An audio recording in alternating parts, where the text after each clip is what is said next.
తెలిసి తెలియక చేసే చిన్న చిన్న పొరపాట్లు చాలా సమస్యలకు కారణమవుతాయి. ఇవన్నీ కొంతమంది చాదస్తమని కొట్టిపారేస్తారు. ఇవి ఆచరిస్తారా లేదా అనేది వారి వారి వ్యక్తిగతం. సంప్రదాయంలో భాగంగా మన పెద్దవాళ్ళు ఆచరించిన కొన్ని నియమాలు మనం ఇప్పుడు తెలుసుకుందాం. తులసి చెట్టు ఆకులు గోటితో గిల్లకూడదు. ఆడవారు అస్సలు కోయకూడదు. పొద్దుపోయాక నీరు పోయకూడదు. ఒక చిన్న రాయిని తులసి కోటలో ఉంచి కృష్ణుడిగా భావించి పూజించాలి. దేవాలయంలో పూజించే విధంగా కానీ గుడిలో కానీ ఫ్లూటు ఉన్న కృష్ణుడు ఉండాలి. గృహంలో ఫ్లూట్ ఊదుతున్నట్లు కృష్ణుడి విగ్రహం ఉండకూడదు. ఆవుతో ఉన్న కృష్ణుడి విగ్రహం మంచిది.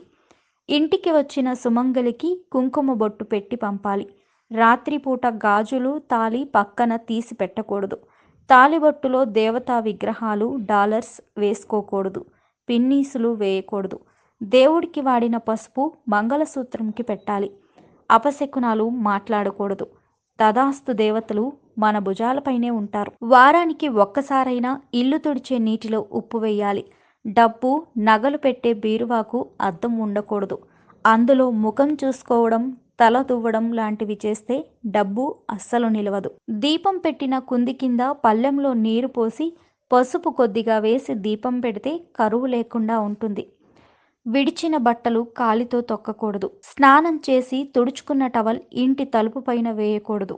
ప్రతిరోజు ఇంట్లో దీపారాధన అలవాటు చేసుకోవాలి. వారానికి ఒక్కసారైనా గడపకు పసుపు కుంకుమ పెట్టాలి. ఉదయం లేవగానే పాసిమొహంతో అద్దం చూడకూడదు. తల దువ్వకూడదు. భోజనం చేస్తున్న సమయంలో ఎవ్వరినీ తిట్టకూడదు. స్నానం చేసి విడిచిన బట్ట మళ్ళీ కట్టకూడదు. మంగళవారం శుక్రవారం క్షౌర సంస్కారం చేయకూడదు. గోర్లు తీయకూడదు. పేనులు కుక్కడం దువ్వడం చేయకూడదు. 2 చేతులతో తల గోకకూడదు. గోర్లు కొరుకుతూ ఉండకూడదు. కాలుపై కాలు వేసి ఆడిస్తూ ఉండడం మంచిది కాదు. గుమ్మం చిలుకు ఆడించకూడదు.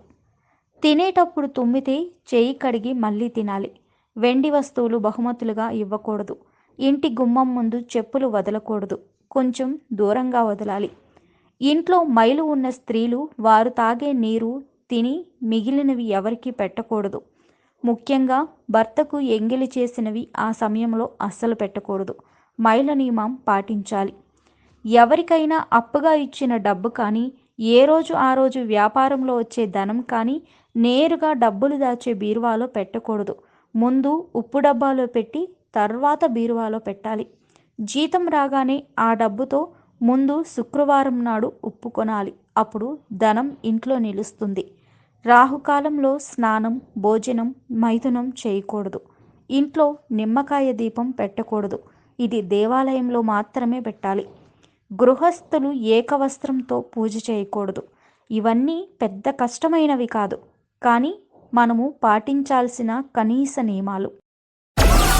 Download Moj.